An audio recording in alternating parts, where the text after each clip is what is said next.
இதிலே வசிக்கிற அன்பு சகோதர சகோதரிகளே, பெரியோர்களே, கர்த்தராகிய இயேசு கிறிஸ்து உங்களை நேசிக்கிறார். உங்கள் ஒவ்வொருவருக்காக இயேசு சிலுவையிலே தன்னுடைய ஜீவனை கொடுத்தார். சிலுவையிலே உங்களுக்காக ஜீவனை கொடுத்த இயேசு இன்றைக்கும் அவர் உயிரோடு இருக்கிறார். ஆண்டவராகிய இயேசு கிறிஸ்து வாழ்ந்த காலத்தில் ஒரு மனிதன் 38 வருடமாய் வியாதியாயிருந்தான். 38 வருடம் வியாதி. பெதஸ்தா குளம் என்று சொல்லப்படுகிற ஒரு குளம் அந்த நாட்டிலே அந்த இடத்திலே இருந்தது. அந்த குளத்திலே சில வேளைகளில் தேவ தூதர்கள் வந்து அந்த குளத்தை கலக்கும் பொழுது எப்பேற்பட்ட வியாதிப்பட்டவர்களாய் இருந்தாலும் முதலில் யார் அந்த குளத்திலே இறங்குகிறார்களோ அவர்களுக்கு சுகம் உண்டாகும். அந்த குளத்தில் இறங்கும்படியாக அந்த மனிதன் படுத்த படுக்கையாய் 38 வருஷம் அந்த இடத்திலே படுத்துக் கொண்டிருந்தான். அந்த மனிதனுக்கு யாரும் உதவி செய்ய வரவில்லை. அந்த மனிதனை யாரும் அந்த குளத்தில் இறக்கவில்லை. ஆண்டவராகிய இயேசு கிறிஸ்து அந்த மனிதனை தேடி போனார். அந்த மனிதனை தேடி போய் இயேசு கிறிஸ்து கேட்டார், நீ சுகமாக வேண்டும் என்று விரும்புகிறாயா என்று கேட்டார். அதற்கு அந்த மனிதன் சொன்ன வார்த்தை, நான் இந்த குளத்தில் இறங்குவதற்கு முன்பாக வேறொருவர் இறங்கி விடுகிறார்கள், எனக்கு சுகம் கிடைக்கவில்லை என்று வருத்தத்தோடு சொன்னான். ஆண்டவராகிய இயேசு கிறிஸ்து ஒரே ஒரு வார்த்தை சொன்னார், உன் படுக்கை எடுத்துக்கொண்டு எழுந்து நட என்று சொன்னார். அந்த நேரத்திலேயே அந்த மனிதனுக்கு சுகம் உண்டானது.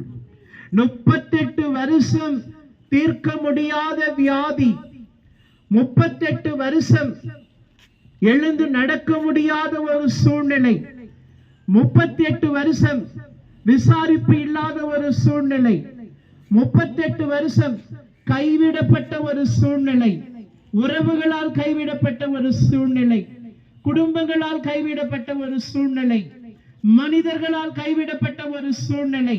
அப்படிப்பட்ட மனிதனைத்தான் ஆண்டவராகிய இயேசு கிறிஸ்து தேடி போய் நீ சுகமாக வேண்டும் என்று விரும்புகிறாயா என்று கேட்டார். இன்றைக்கு இந்த வார்த்தையை கேட்டுக்கொண்டிருக்கிற அன்பு சகோதர சகோதரிகளே, உங்களை தேடி இயேசு இன்றைக்கு வந்திருக்கிறார். எதற்காக தெரியுமா? 38 வருஷம் வியாதியாயிருந்த அந்த மனிதனை தேடி போய் சுகம் கொடுத்த இயேசு இன்றைக்கு உங்களை தேடி வந்திருக்கிறார்.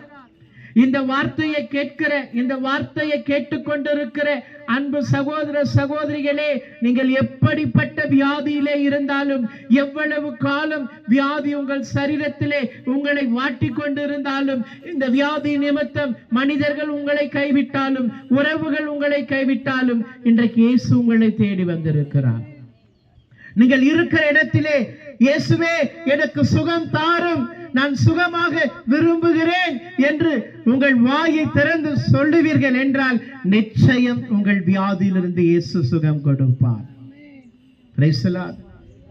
அந்த மனிதனை தேடி இயேசு போனார். இயேசு கேட்ட வார்த்தை ஒரே ஒரு வார்த்தை தான், நீ சுகமாக வேண்டும் விரும்புகிறாயா என்று. அந்த மனிதன் பல வார்த்தைகளை சொன்னான்.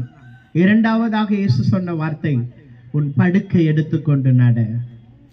இன்றைக்கு நீங்க என்ன வியாதியின் படுக்கையில இருந்தாலும் ஆண்டவராக இயேசு கிறிஸ்துவை நீங்கள் விசுவாசிப்பீர்கள் என்றால் உங்கள் வியாதியின் படுக்கை மாறும், உங்கள் வியாதி மாறும், உங்கள் பலவீனங்கள் மாறும். கைவிடப்பட்ட சூழ்நிலையில் இன்றைக்கு நீங்கள் இருந்தாலும் ஆண்டவராக இயேசு கிறிஸ்து ஜீவிக்கிறவராக இருக்கிறார். வேதம் சொல்லுகிறது, உன் தகப்பனும் உன் தாயும் உன்னை கைவிட்டாலும் கர்த்தர் உன்னை சேர்த்துக் கொள்ளுவார். என்ன கைவிடப்பட்ட ஒரு சூழ்நிலையில் இன்றைக்கு நீங்கள் இருந்தாலும் சோர்ந்து போகாதீர்கள். கர்த்தராகிய இயேசு கிறிஸ்து உங்களை கைவிட மாட்டார். அவரை நம்புகிறவர்களை அவர் கைவிட மாட்டார். உங்களுக்கு சுகம் கொடுப்பார், உங்களுக்கு ஆரோக்கியம் கொடுப்பார், உங்கள் வியாதியின் படுக்கை இயேசு மாற்றுவார். இன்றைக்கு உங்களை தேடி இயேசு வந்திருக்கிறார். அந்த மனுஷனை தேடி இயேசு போனார். 38 வருஷம் படுத்து கொண்டிருந்தார். அந்த மனிதன் சொன்ன ஸ்டேட்மெண்ட் பதில் என்ன தெரியுமா? இந்த குளத்தில் நான் இறங்குவதற்கு முன்பாக வேறொருவர் வந்து இறங்கி விடுகிறார்கள், எனக்கு உதவி செய்ய யாருமே இல்லை. இன்றைக்கு அப்படிப்பட்ட ஒரு சூழ்நிலையில் நீங்கள் இருக்கலாம். உதவி செய்ய எனக்கு யாருமே இல்லையே, நான் கைவிடப்பட்டு இருக்கிறேனே, உறவுகளால் கைவிடப்பட்டு இருக்கிறேன், நம்பினவர்களால் கைவிடப்பட்டு இருக்கிறேன், நான் வியாதியின் படுக்கையிலே இருக்கிறேன், நான் விசாரிக்க ஆள் இல்லாமல் இருக்கிறேன் என்று இன்றைக்கு கலங்கி கொண்டிருக்கிற சகோதர சகோதரிகளே, அவர் உங்களை விசாரிக்கிற தெய்வன். உங்களுக்கு அற்புதம் செய்வார். உங்களை தேடி இயேசு வந்திருக்கிறார். நீங்கள் இருக்கிற இடத்திலே இயேசுவே என்னை சுகமாக்கும், இயேசுவே என்னை ரட்சியும், இயேசுவே எனக்கு விடுதலை தாரும், இயேசுவே நான் உம்மை நம்புகிறேன் என்று சொல்லுவீர்கள் என்றால் நிச்சயமா இன்றைக்கு உங்களுக்கு ஒரு விடுதலையை இயேசு கிறிஸ்து கொடுப்பார். உங்களுக்கு நன்மை செய்வார். கர்த்தர் உங்களை ஆசீர்வதிப்பாராக. ஆமென்.